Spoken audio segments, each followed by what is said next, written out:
오늘은 굉장히 이 무거운 주제들을 많이 다뤄서 가볍게 얘기하려고 무진 애를 썼는데 오늘 3.1절 그죠?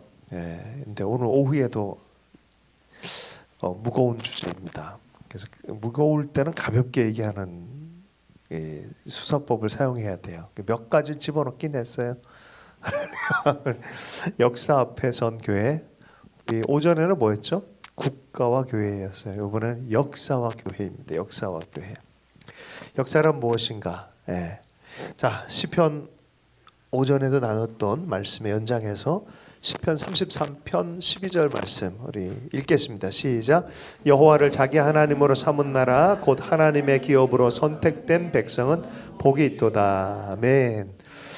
역사란 무엇인가? 이에치카 에드워드 헬릿카라는 사람의 이야기. 역사는 과거 사실과 현재 해석이 상호작용하는 것인데, 그래서 현재와 과거의 끊임없는 대화다라고 말합니다. 과거는 그냥 고정된 게 아니에요. 네. 현재의 해석들이 자꾸 바뀌어요. 현재의 삶의 자리에서 보니까 또 과거가 바뀌어요. 그래서 끊임없는 대화를 통해 또 역사에 대한 전망도 하고 그렇습니다. 그래서 역사가와 그의 사실들 간의 끊임없는 대화, 과거의 사건으로 그 고정된 사건으로 내 인생을 해석하면 그 오류가 많이 생긴 이유가 여기에 있어요. 과거는 끊임없이 재해석되는 거예요. 실은.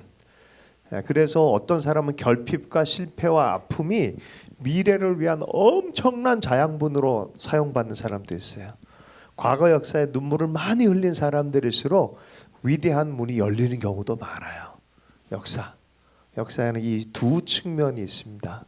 그리고 항상 왼쪽과 오른쪽이 있습니다. 역사는 그래서 어떻게 도전하느냐, 역사에 응전하느냐, 어떻게 도전하고 어떻게 보면 어떻게 도전하느냐가 역사를 만들어가는 창조적 소수들의 창조적 소수라고 하는 사람들의 또 응전을 따라가라라고 말해주는 거예요. 어떻게 살 거냐? 창조적 소수로. 역사 대부분을 보니까 항상 창조적 소수가 미래를 열어간다는 거예요. 자, 여러분 속에 12명의 정탐꾼이 살고 있어요. 12명의 정탐꾼이 살고 있고 2명의 그 2명이 누구였죠? 여호수아와 갈렙. 네. 거기 갈래 안 갈래 그럴 때 갈렙은 어땠어요? 난 갈렙. 네. 그래서 갔어요. 가는 사람들 적어요. 10명의 사람이 내 안에서 민주주의 투표를 하면은 10대 1로 맨날 져. 그러니까 다행히 여기 대의 정치가 좀 있어가지고 여호수아와 이런 갈렙은 지도자로 이렇게 세워졌단 말이에요. 이 지도자들이 좋아야 되는 이유가 여기에 있어요. 그래서 백성을 설득시키고 기다리는 하나님의 마음을 받아서 결국은 나중에 기다려주면서 그 지도력을 따라 여호수아 군대가 가나안 땅을 점령하잖아요. 그리고 갈렙은 그때 어떻게 했습니까? 그 땅 주세요. 40년 전에 약속해 준 거. 그러면서 손들기 시작하는 거죠. 창조적 소수의 목소리, 내 안에 있는 하나님의 말씀을 붙들고 따라가려고 하는 사람들의 그 의견들을 여러분 개인 안에 여러분의 공동체가 있어요. 제가 그런 농담 하잖아요. 그동안 1988이 있고요. 그동안 1999가 있고요. 그동안 2002년이 있고요. 그동안 2004년. 네, 그동안이 12명이 있어요. 12명 중에 그동안 창조적 소수, 그 하나님부터 오는 어떤 불을 딱 받는 그 그동안이 있을 거예요. 그동안 우리가 좀 생각을 좀 많이 좀 해야 되는데.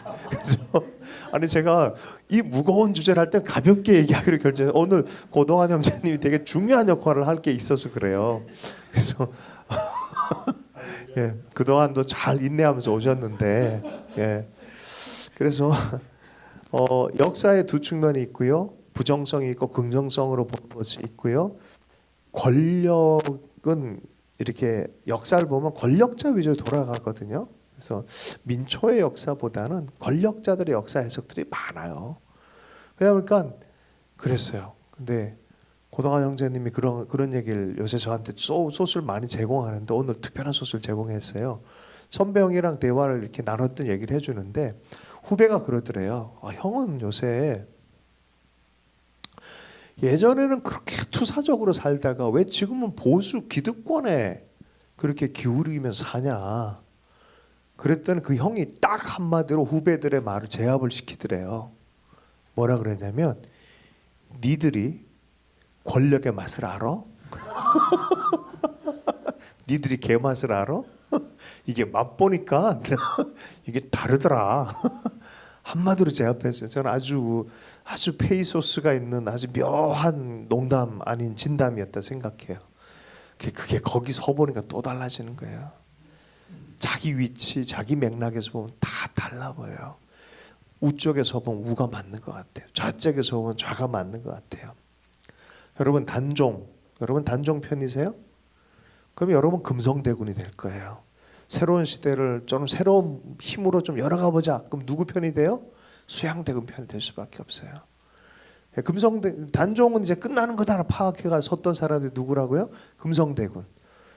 대다수는 누구 편이에요? 네, 권력 편이에요. 네. 니들이 권력 맛을 알아?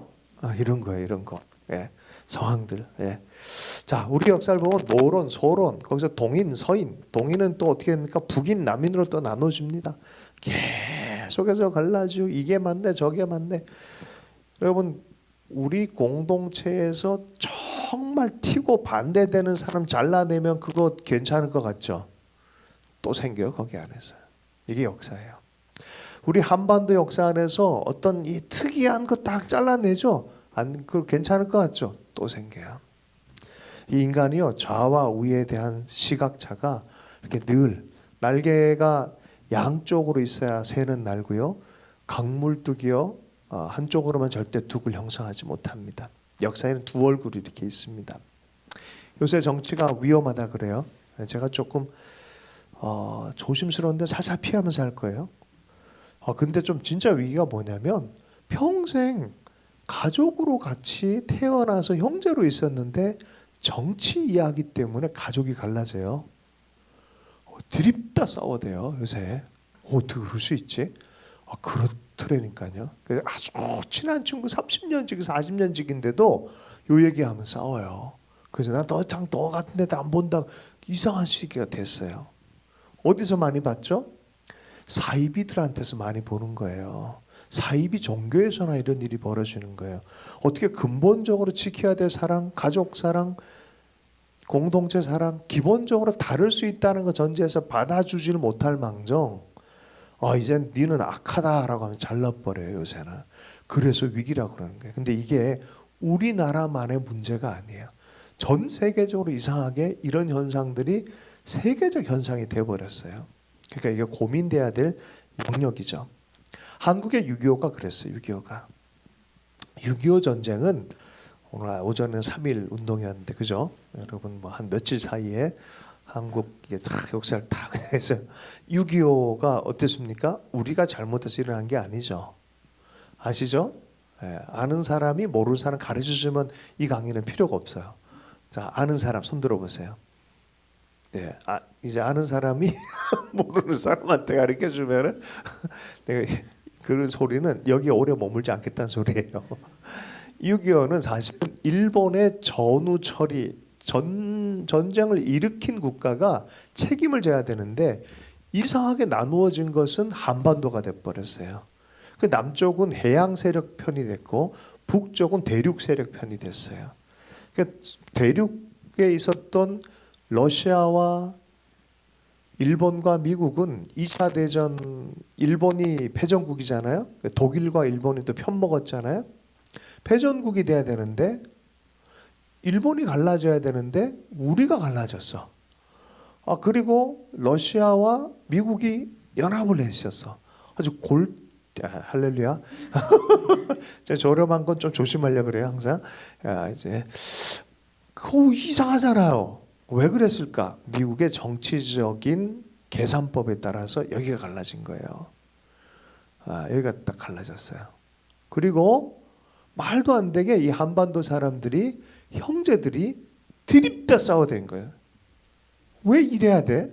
우리는 형제였는데 우리 가족인데 같은 나라인데 이 나라가 도리어 이게 대륙 세력 편, 해양 세력 편, 양극단이 돼서 정치 지형도가 그렇게 돼가지고 여기가 피를 흘린 전쟁을 만들어요. 얼마나 비극이에요. 그죠? 역사의 비극이 돼버렸어요. 그때쯤엔 어떤 일이 벌어집니까? 이제 대륙 세력 전체는 공산주의 사상으로 물들어져 가고요. 일본과 미국은 이제 일본은요 사실 나쁜 애들인데도 불구하고 미국에 딱 손을 잡았어요. 세력의 손을 딱 잡으면서 형님 내가 잘 섬기겠습니다. 그러니까 미국이 어떻게 해요? 그럼 니들에게 다시 기회를 주겠다라고 하면서 미국이 일본을 붙든 거예요. 예. 그리고 6.25가 나니까 여기에서 막 내수가 일어나고 하면서 여러 가지고 일본은 또 이렇게 살아나죠. 위기가 6.25 때문에 살아나요. 일본이. 어쨌든 이런 얘기가 있습니다. 역사 속에 두 얼굴이에요. 야 이게 이러니까 또 이렇게 되네. 이렇게 보니까 또 이렇게 되네. 예. 쉬운 게 아니죠. 3.1 운동은 통과하십시다. 여러분 저만 보이게 손 들으세요. 김구보다 이승만이 더 좋다. 손 들어보세요. 아니 눈만 두 번 깜빡하게 보세요. 이게 김구보다 이승만이 더 좋다.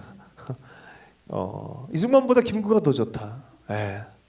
아니 우리가 원래 두 분 다 좋아했었는데 왜 이걸 갈라나? 왜 이랬어 도대체? 그죠?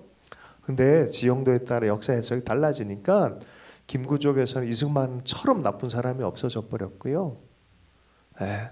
이승만 입장에서 본 사람들 김구 진짜 나쁜 사람이다. 젊은 애들 그냥 죽여버리고 저렇게 나가게 하고 이게 뭐냐 이렇게 돼버렸어요. 어느 한쪽을 편들지 않으려는 그 중간지대를 하겠다 이런 소리도 안 해요. 저는 역사의 맥락에 따라 오른쪽이 맞을 수도 있고 왼쪽이 맞다고 믿어요. 오늘 당장 해야 될 결정 선거에 가서 둘 다 찍진 않아요. 저도 그때 기도하고 그 시대에 그날에 가장 하나님 편에 가까운 뜻을 고르는 거예요. 제가 이런 강의를 쭉 했더니 연대에서 한번 강의해달래서 3시간을 강의했어요. 역사학도 애들한테 기독교 역사학도 애들한테 학생인데 나보고 강의해라 그래가지고 선생님이 그날 선생님 땡땡이 쳤어요. 들으시면서 그리고 그러면서 애들 확실히 똑똑하더라고요. 손 딱 질문해서 한 거예요. 그런데 어쨌든 근데 목사님 이번에는 어떻게 생각하십니까? 나는 내 대로 또 선거했다. 그죠? 네. 최선을 다해 분별해서 선택하는 거예요. 하나님의 뜻이 어디에 있는지 또 분별하는 거죠. 그걸 멈추라는 소리가 아니라 우리가 조금 더 역사 의식을 우리는 좀 다른 측면에서 봐야 된다라는 얘기를 지금 하는 거예요. 역사의 한 편 안에서 열심히 치열하게 서로가 이렇게 씨름 하듯이 하는 것도 너무 좋은데 우리 입장에서는 교회잖아요. 교회 입장에서 한번 보도록 하자라는 얘기입니다. 이거 극복할 수 있을까요? 70년대도 마찬가지죠. 민주화 세력과 산업화 세력 이것도 싸워요. 뭘 볼 것이냐. 여러분은 엄마의 스토리를 좋아해요? 아빠의 스토리를 좋아해요? 엄마의 스토리 보면 아빠한테 제대로 연합하지 못한 사람들은 대부분 아빠가 악마처럼 보일걸요? 자기 편 만들려고? 근데 나이 많이 들면 어떻게 됩니까? 이게 아니네. 같이 좀 들어야 되네. 이거 같이 좀 들어야 되네. 여기 좀 온단 말이에요. 그래서 자기 위치에서 보려고 하는 그런 느낌이에요. 그런 느낌. 어느 쪽에 한쪽에 포섭되는 게 아니라 하나님의 말씀 안에서 보기 시작하는 거예요. 하나님의 생각 안에서 보기 시작하는 거예요. 그래서 사실은 하나님의 뜻과 하나님의 운영법을 먼저 배워야만 볼 수 있고 해석할 수 있는 눈이 생긴다고 생각해요. 그래서 세상의 눈이 아니라 교회와 성경의 눈으로 역사를 재해석하자라는 것이 우리가 해야 될 역할이다라고 저는 생각합니다. 재작년 12월 4일 날에 경험한 겁니다. 국가적인 어려운 시간들이 진입할 것 같아서 미국에 있었는데 잠깐 우연히 가족 때문에 들렸다가 기도하게 되어졌어요. 나라가 너무 문제겠다 싶어서 제가 국가 성공회 내셔널 캐테드럴 같은 그런 데가 있어요. 미국에 가보니까 거기서 기도하러 갔어요. 간절히 기도했어요. 하나님, 미국의 국가 정상들과 하나님 남북한의 정상도 불쌍히 해주시고 갑자기 막 위기 의식이 들어가지고 막 그 기도를 쏟아냈어요. 거기서 남의 나라에 그 교회에서 우리나라를 위해서, 북한을 위해서 막 기도를 했었어요. 그리고 몇 주 있다 TV를 보는데 깜짝 놀랐어요. 제가 앉았던 그 자리에 트럼프, 오바마, 클린턴 이분들이 앉아 계셨고, 카터 대통령이라는 분이, 그분이 누구였냐면은 79년도에 이 냉전을 끝내는 일들을, 중국과 미국 사이에 핑퐁 외교로 시작된 스포츠 외교를 나중에 정치적으로 해결하는 그 역할을 했던 분이에요. 100살을 살았어요. 그리고 돌아가신 그 장례식을 거기서 하더라니까요. 제가 거기 앉아서 간절히 기도했던 그 자리에 그 국가 정상들이 앉아 있더라니까요. 여러분만 들으세요. 할렐루야. 어디 가서 할 얘기가 못 돼요, 이런 얘기는. 근데 나한테는 사실이니까 그 마음이 들었어요. 근데 기도가 연합하는 것, 지금 당장은 싸우는 것 같고 투쟁하는 것 같고 서로 못 잡아먹어서 으르렁대는 정치적인 적들의 모임처럼 보이더라도, 카터 때문에 서로가 서로를 보면서 트럼프랑 오바마랑 웃으면서 얘기하네. 와, 대박이네. 할렐루야. 클린턴과 뭐죠? 부시가 또 얘기를 하네. 부시 정책은 뭐였냐면 ABC 알아요? Anything okay but Clinton. 이게 ABC 정책이야. 클린턴적이지만 않으면 돼. 그게 부시의 정책이었어요. 왜요? 권력 때문에 그래. 그게 권력지향적인. 여러분 종교에는 없어요? 똑같아요. 여러분 사는 삶의 현장도 똑같아요, 사실은. 자, 이거를 어떻게 하지? 내가 이런 세계를 살아가는, 우리 속에 있는 강렬한 열망들의 세계를 살아가는 세계에서 어떻게 연합을 이루지? 살았던 사람이 그 메시지 때문에, 보세요. 아브라함이 장례를 드릴 때 비로소 이삭과 이스마엘의 만남이 시작되어져요. 아버지가 딱 죽을 때 자녀 세대가 연합이 일어나요. 하나님이 죽을 때 하나님의 자녀들이 연합이 일어나요. 십자가 안에서. 조금 다른 얘기인데, 여러분 미국은요 멜팅 팟이라는 그런 정신이 있어요. 그게 뭔 소리냐? 모든 걸 다 녹여버리겠다 이거예요. 우리 이 나라에 오면은 하나님의 마음으로, 넓은 미국적인 마음으로 자유함으로 하나님 섬기면서 모든 인종과 모든 가치를 다 미국적으로 만들어버리겠다. 이게 뭐예요? 멜팅 팟이에요. 미국 거기 캐테드럴 그 성당, 대성당을 가봤는데 이상한 게 있었다 그러잖아요. 뭐가 있었어요? 다스베이더가 있었어요. 다스베이더 알아요? 스타워즈에 나오는 악의 화신 I am your father 했던 시커먼 애가 있어요. 악편에 있는 애를 거기 조각으로 붙여놨어요. 야, 이거 뭐냐? 생각할수록 재밌는 거야. 와, 미국이 이 정도의 마음의 크기가 있었네. 뭐예요? 어둠도 녹여버리겠다. 다 품어버리겠다. 다 품어버리겠다. 여러분의 마음은 어떻습니까? 하나님의 사랑과 마음으로 다 품어버리겠다 할 수 있겠어요? 예수의 십자가는 어땠습니까? 아버지 사랑으로 다 녹여버리겠다 아닙니까? 그죠? 그거였어요. 근데 정말 이게 가능할까라는, 정치 해석으로는 전혀 가능하지 않아요. 인간의 역사 해석으로는 가능하지 않아요. 근데 성경 안에서는 가능하다라고 성경은 우리에게 얘기해 주고 있습니다. 그래서 역사 앞에 선 교회는 사실 무력해요. 어디로 갈지 몰라요. 지난주에 노아의 방주와 같이 하나님이 개입 안 해주면 어디로 가는지 키도 없죠. 창문도 없죠. 어디에 정착했는지 모르죠. 진짜 황당무계한 배입니다. 역사의 바다 위에 있는 교회는 아무런 목적지도 없는 것처럼 보일 수도 있습니다. 그런데 하나님 앞에 서 있으면 목적지가 있어요. 하나님이 개입한다고 믿어지면은 머물 공간도 있습니다. 보이는 게 있어요. 그래서 역사의 바다 앞에 아무 의미 없는 교회가 아니라 하나님 앞에서 보면은 이제 역사가 보이기 시작하는 거야. 이게 교회의 힘입니다. 하나님 앞에 서면은 여러분의 혼란스러운 역사의 삶도 일목요연하게 해석되기 시작한다는 거예요. 믿으세요? 20살 때 주여 기도했는데 말씀 전하는 마음이 확 있었어요. 생각도 못했는데 설마 몇 년 지나고 보니까 진짜 그렇게 돼 있더라고요. 근데 그게 개인의 이야기뿐만이 아니라 역사 전체에도 하나님이 그 뜻을 갖고 계시다는 거예요. 지지난주에 그런 걸 나눴어요. 창세기 14장에 보면 그돌라오멜 메소포타미아 연맹과 소돔 연맹이 있었어요. 아브라함은 메소포타미아 연맹 쪽이었어요? 아니면은 소돔 연맹 쪽이었어요? 예, 겉으로는 소돔 연맹에 참여한 것처럼 보여요. 소돔을 위해서 싸워준 것처럼 보여요. 근데 사실은 롯을 구하는데 최선을 다했죠. 그죠? 세속화의 포로가 되지 롯을 구하는 게 목적이었죠. 쟤 저렇게 되면 저기 포섭당해서 소돔식으로 산다제. 그 개를 딱 붙잡고 목줄 딱 잡아서 데리고 왔어요. 포로된 거. 롯은 거기에 있고 싶어 했어요. 그런 인생이 되고 싶어 했어요. 그것 때문에 포로가 된 거예요, 실은. 그죠? 근데 끌고 와서는 어떻게 했습니까? 누구의 정체성으로 끝났습니까? 아브라함은 소돔도 아니고 그돌라오멜 쪽도 아니에요. 좌도 아니고 우도 아니에요. 그럼 어떤 정체성 가지고 있었어요? 멜기세덱. 예. 멜기세덱. 하나님으로 오는 정체성을 가지고 보았어요.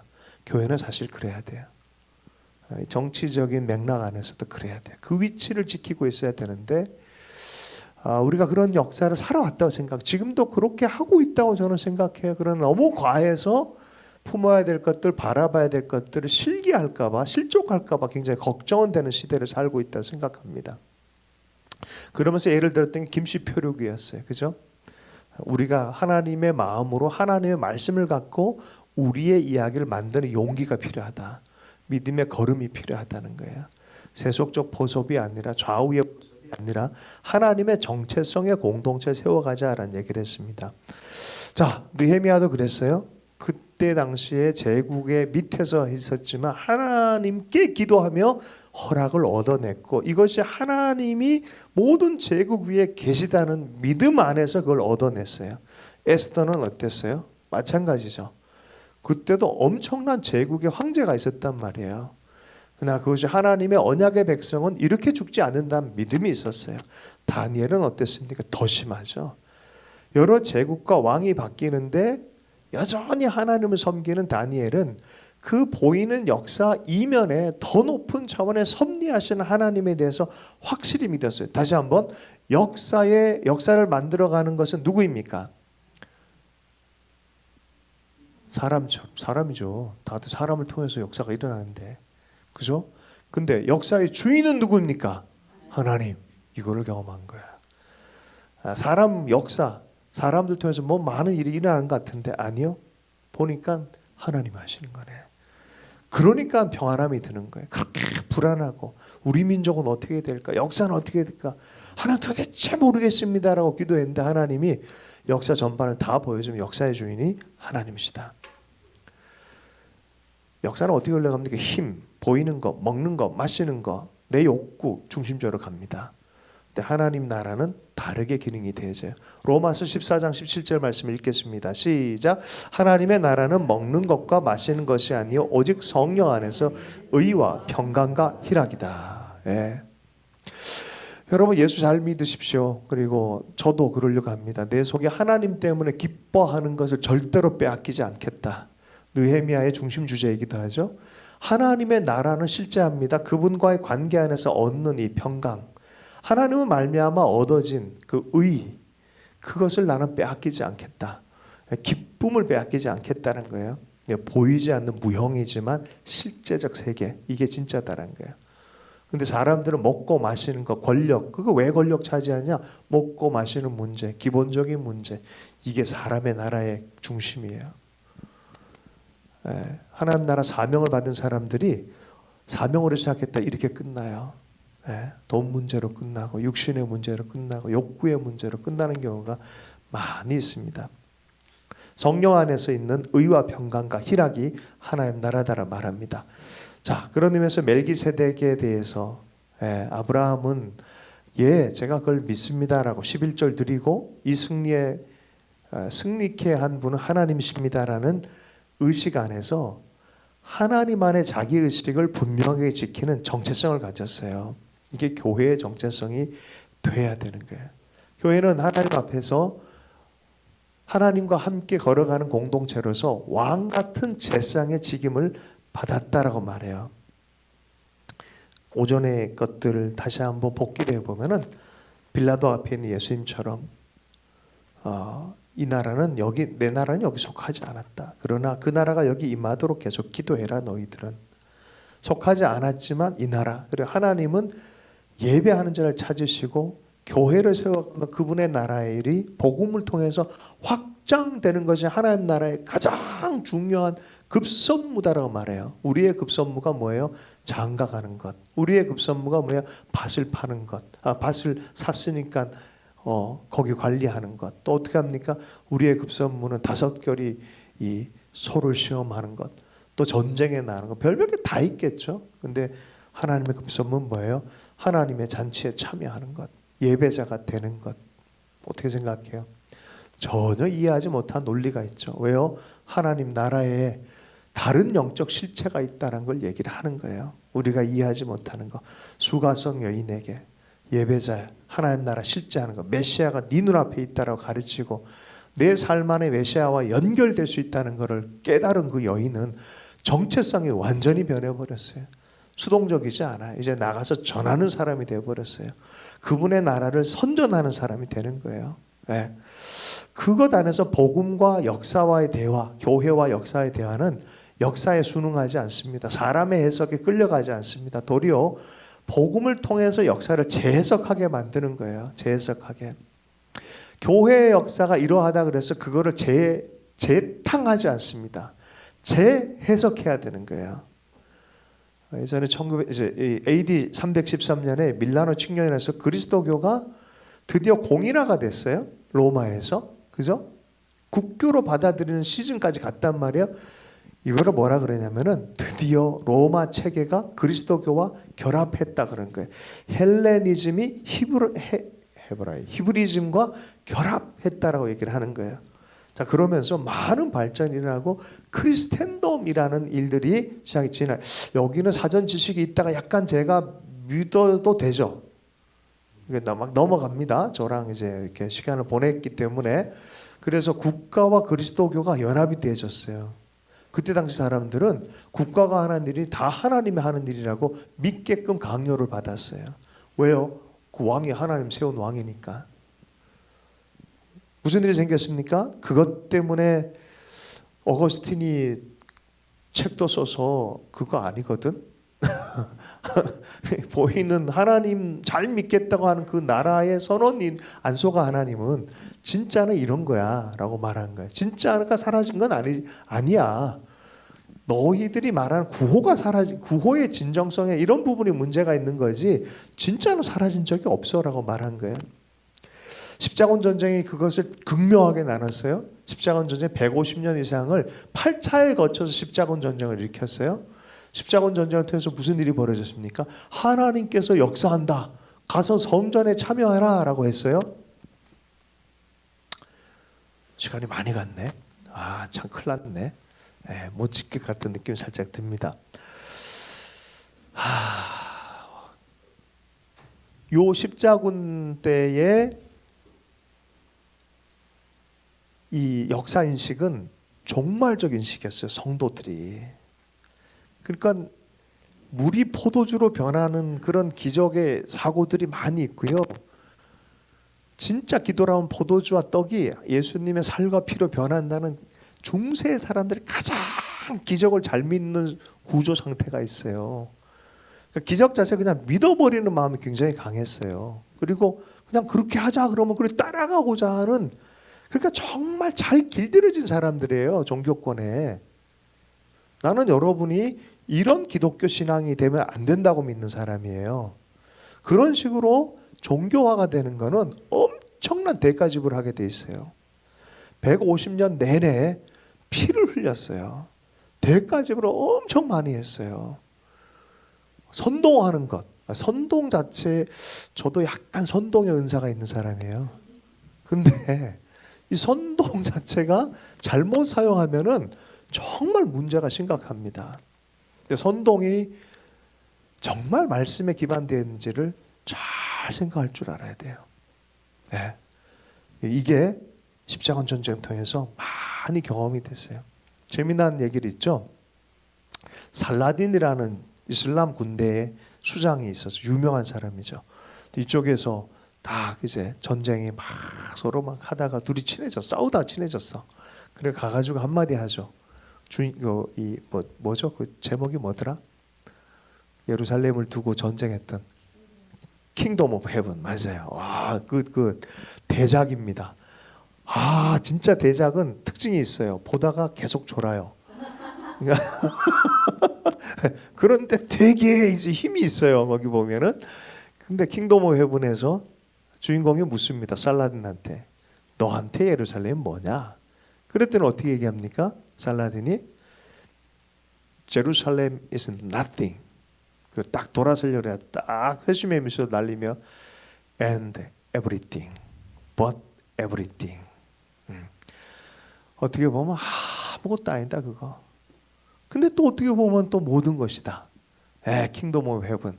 십자군 전쟁을 통해서 얼마나 많은 아픔들 고통들이 있었는지 모릅니다. 근데 어쨌든 이때 당시 교회가요 희한한 일을 합니다. 야, 니들 참전하면 무조건 천국.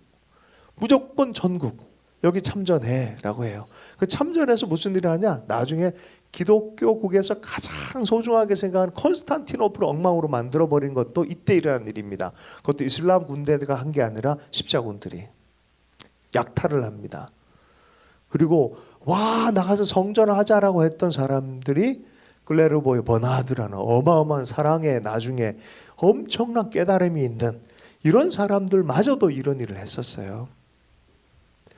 역사가 그래요. 네. 자, 그때쯤에 이탈리아의 국지전을 치르고 군대를 경험하고 나서 피를 흘린 걸 보고 한 부잣집 아들이 하나님의 음성을 듣고 회심을 합니다. 이 부잣집 아들이 아버지가 야, 좀 잘 되길 바랬는데 하나님의 경험을 하니까 모든 걸 훌훌 털고 하나님과 함께 서기로 결정해요. 그 음성을 들었죠. 하나님의 음성. 긴 얘기 짧게. 네. 무슨 음성 들어요? 내 교회를 세워라. 진짜 교회를 세워라. 내 교회를 세워라. 그게 프란치스코였어요. 프란치스코 교단은 그때 시작되어서요. 살라딘을 찾아갑니다. 우리 하나님 그런 하나님 아니라고. 그 세대의 모든 전쟁의 이야기를 다 뒤엎는 주제라는데 살라딘이 프란치스코가 찾아올 때만큼은 다 스톱시킵니다. 극진한 대접을 해줍니다. 네. 이게 프란치스코 얘기죠. 물론 국가와 전쟁 뭐 이런저런 얘기는 아주 학문적으로 복잡한 얘기가 너무 많아요.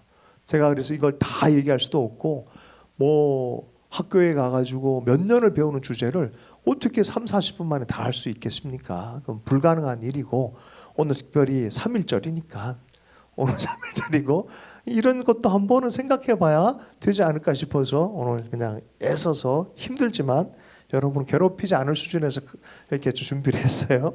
네.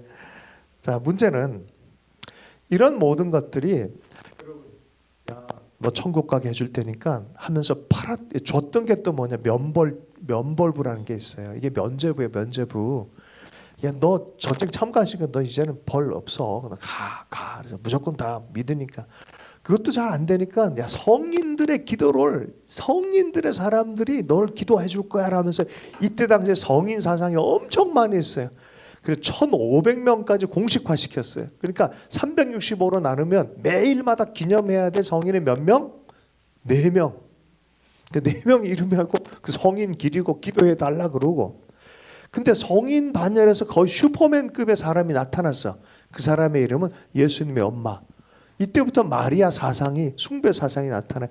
그 시대에 더 강력하게 또 일어났던 게 뭐냐? 야 마리아보다 좀 더 센 사람 없을까? 마리아 엄마.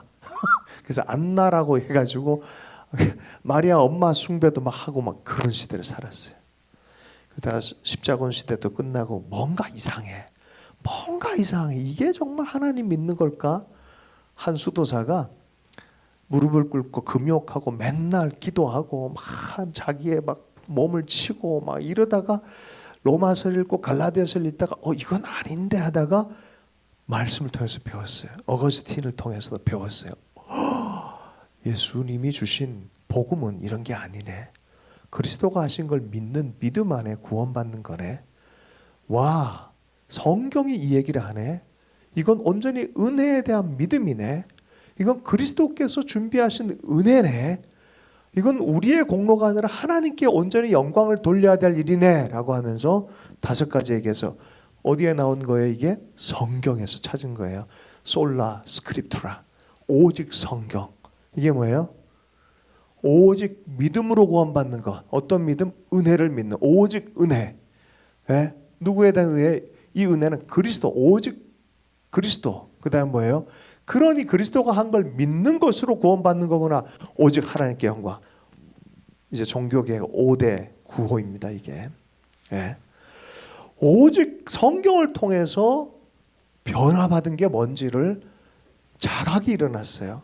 그리고 막 끌려다녀. 자꾸 그런 얘기 하니까 95개조 반박문되고 그런 식의 신앙은 성경적 신앙이 아닙니다 하고 95개조 논박문을 딱 해서 비텐베르 성당 우리 다 가봤죠?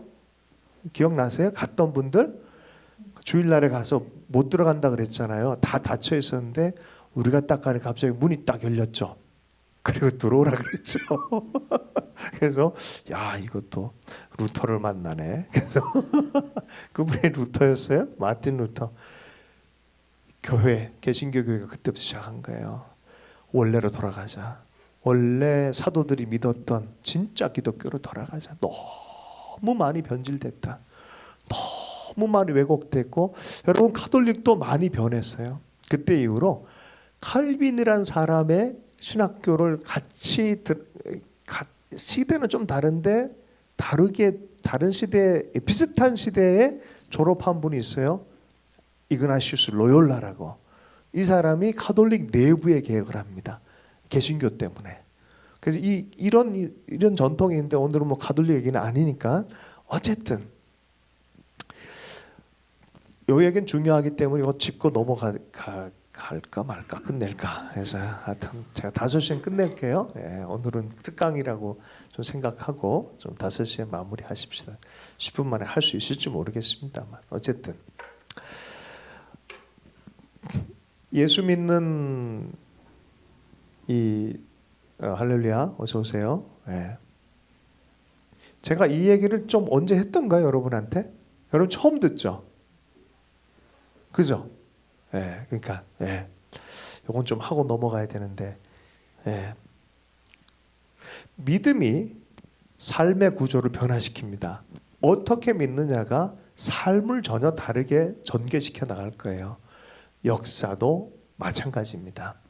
보세요. 이 성경적 믿음을 받아들인 사람들에게는 어떤 의식이 생기냐면은 하나님의 은혜를 믿고 구원받는 것은 은혜다라는 은혜의식이 강해집니다.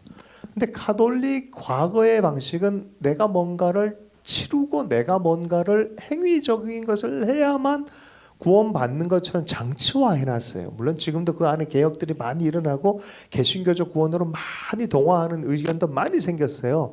학자들이 서로 대화를 많이 하고 많은 변화가 나타났는데 어쨌든 그땐 그랬어요. 그러니까 쉽게 얘기하면 사제 계급과 평신도 계급을 이 사람들은 항상 성찬을 드릴 때 예수님의 몸과 피가 실제로 된다고 믿는 사람들이에요. 그런 기적을 믿는 사람들이고 그러면 이 사제들은 어떤 역할을 해요? 계속 예수의 피와 살을 실제로 제사를 드리는 제사장의 이미지로 프리스트가 되는 거예요. 근데 교회 목사들은 프리스트라 부르지 않아요. 미니스터라 부르지. 이해를 하세요? 이거는 이미 영단번에 한 번에 주님께서 하신 것들에 대한 기념으로 하나님이 하신 은혜에 대해서 누구든지 참여하라는 기쁨의 참여를 요청하는 역할이지 이걸 뭐 또 맨날 또 주님 죽으시고 진짜 피가 되고 이건 아니에요. 우리는 개신교는 그런 게 아니에요. 그러니까 기쁨으로 참여하라는 거예요.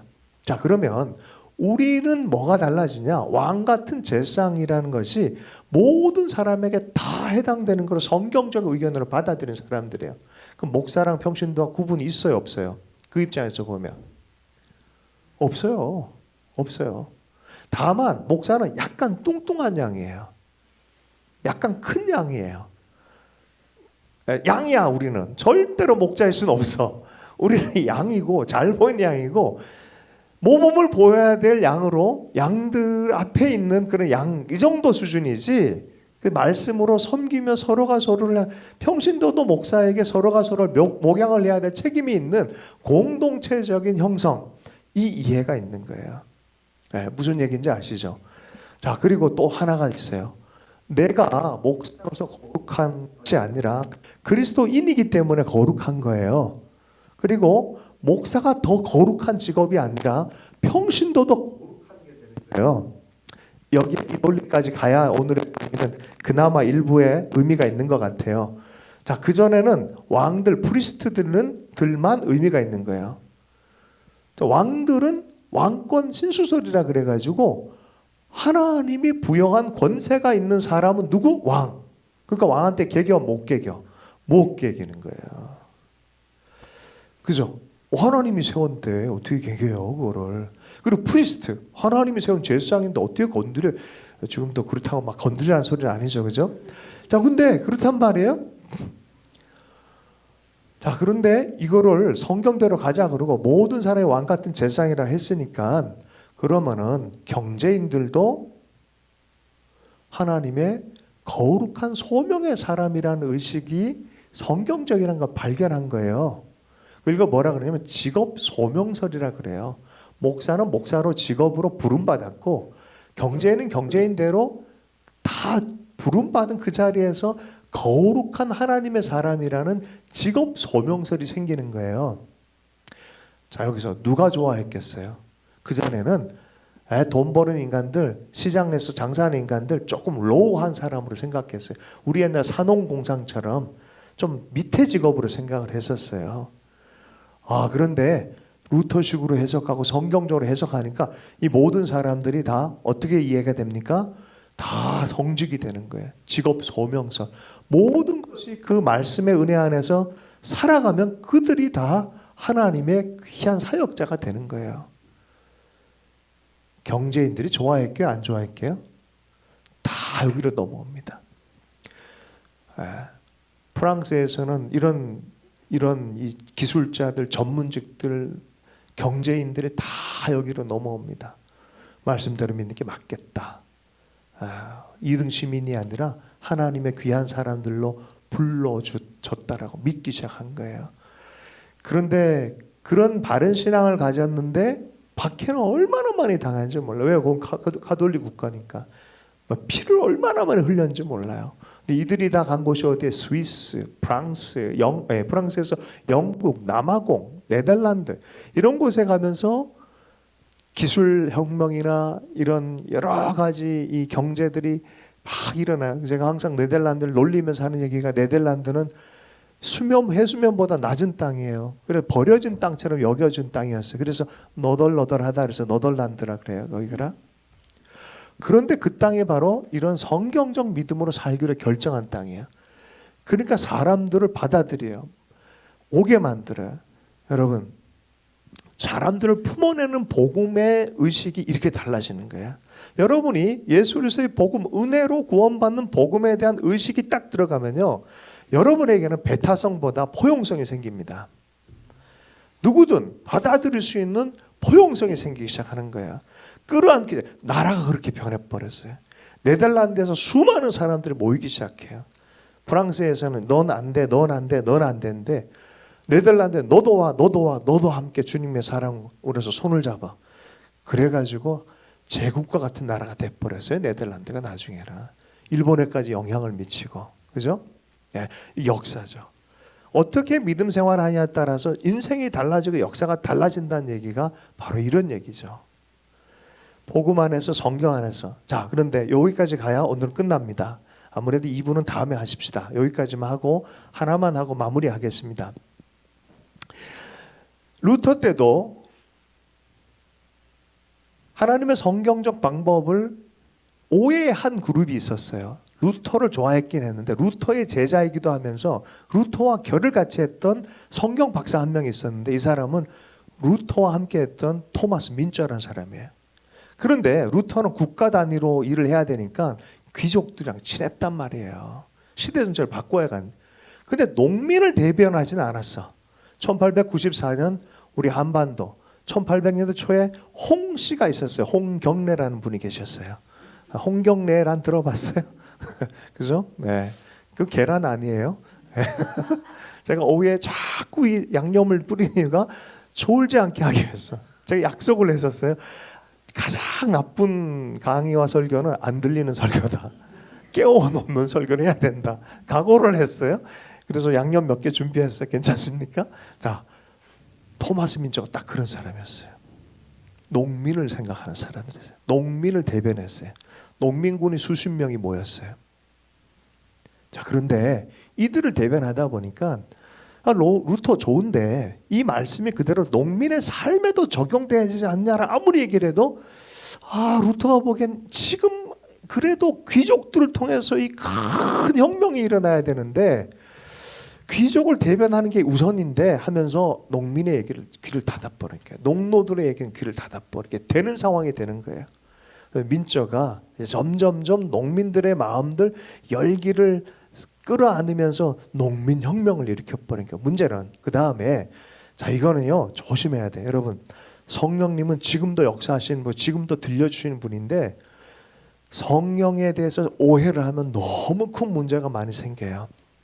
역사 안에 우리 역사도 그렇고 유럽의 기독교 역사 똑같아요. 그래서 역사를 통해서 배워야 돼요. 토마스 민저에게 갑자기 예언하는 자매들, 예언하는 사람들이 막 모여들어가지고 어느 도시에서 마지막 새 예루살렘이 있다, 막 이런 얘기를 하는 거예요. 그래서 어떻게 될게요? 하나님이 우리와 함께한다.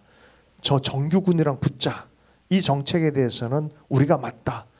그러면서 한판 붙자. 하나님이 우리와 한다. 십자군이랑 뭐가 달라요? 그죠? 어떻게 됐습니까? 예, 개죽음을 당해요.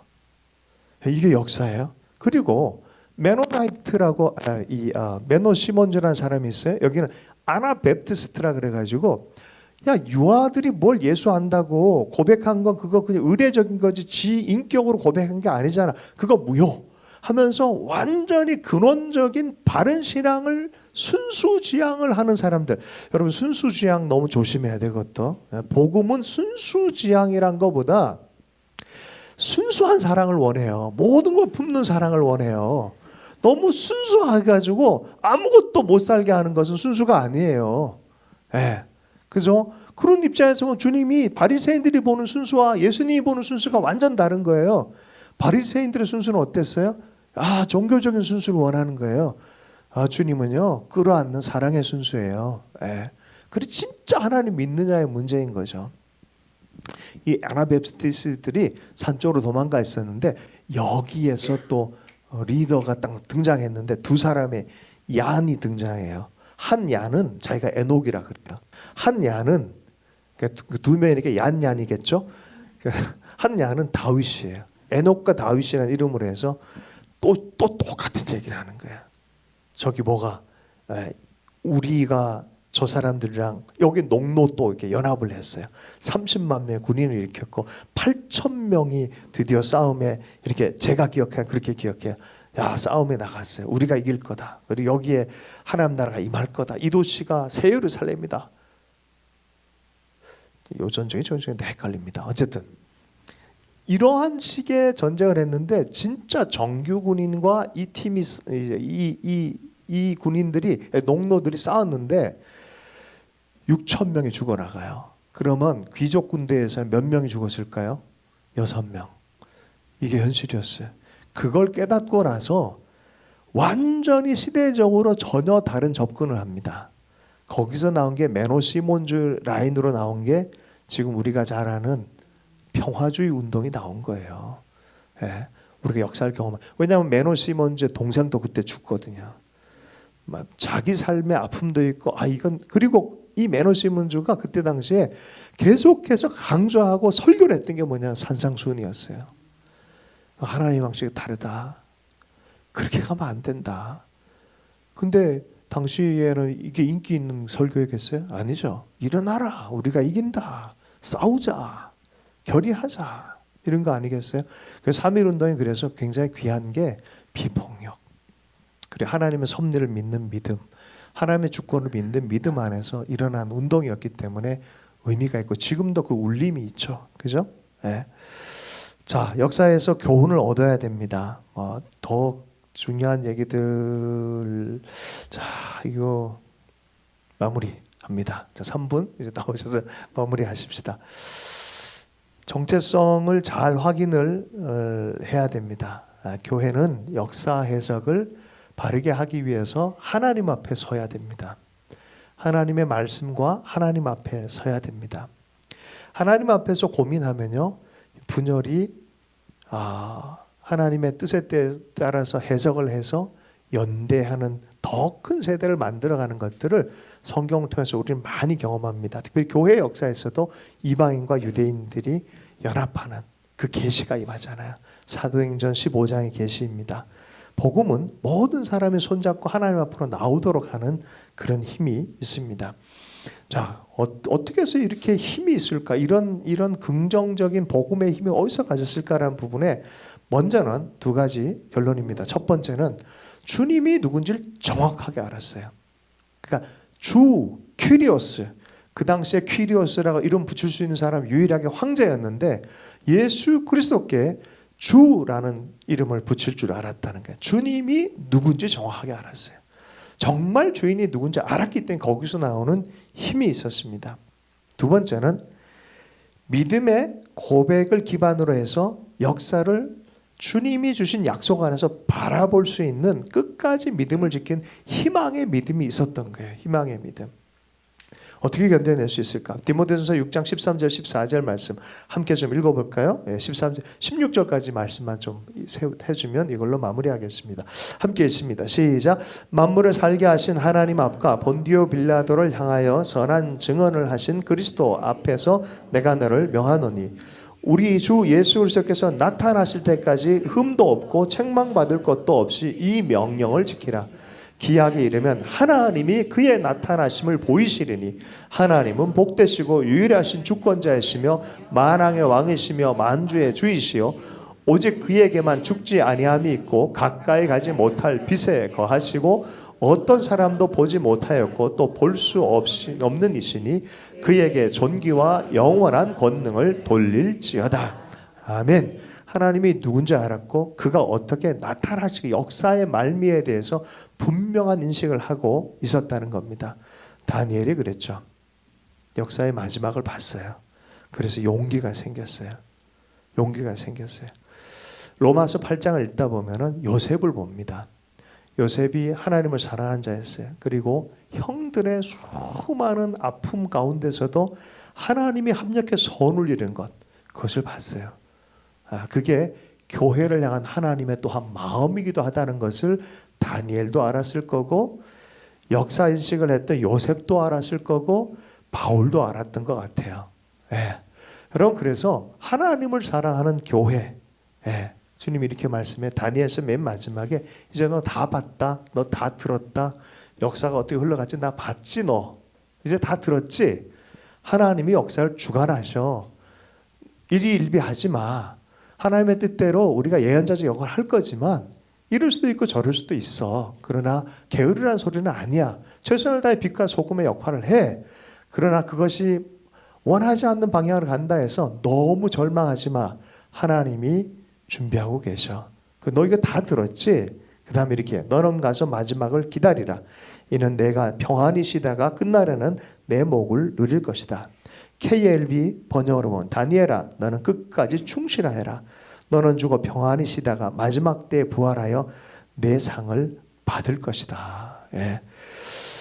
역사 앞에 있는 교회, 거기만 머물면 안 되겠죠. 하나님 앞에서 역사를 보는 그런 교회. 너무 큰 얘기하니까 잘 안 들리죠. 그죠? 이렇게 한번 보십시다. 하나님 앞에서 내 인생 바라보기, 하나님의 뜻 안에서 내 삶을 해석하기, 복음 안에서, 말씀 안에서 바라보기. 여러분, 믿음은 적지 않습니다. 믿음에 따라 삶이 전혀 달라지기 때문에 그래요. 함께 말씀 붙잡고 기도하십시다. 그래, 하나님, 그 은혜의 예수 그리스도를 오늘 디모데, 바울, 사도들이 그 예수님의 사랑을 뜨겁게 사모하고 그 은혜를 깊이 있게 삶으로 살아냈던 것처럼 우리가 복음을 경험하고 사는 자 되기를 원합니다. 또 그 앞에서 우리의 삶을 해석하고 역사 앞에 설 수 있기를 원합니다. 그래서 하나님께 영광 돌리게 하시는 하나님의 마지막을 기대합니다. 여러분, 역사의 마지막은 희망이에요. 우리의 인생의 마지막도 예수 안에 희망입니다. 절대로 희망을 포기하면요, 여러분, 추진력이 없어요. 믿음 안에는 믿음으로 시작해서 소망으로 전진하는 것이죠. 자, 그렇게 우리 앞에 주님 앞에 선 신앙인으로 교회로 서기를 원합니다라고 기도하고 마무리하십시다. 함께 기도합니다. 하나님 아버지, 우리가 하나님 앞에서 우리의 삶을 해석하기를 원합니다.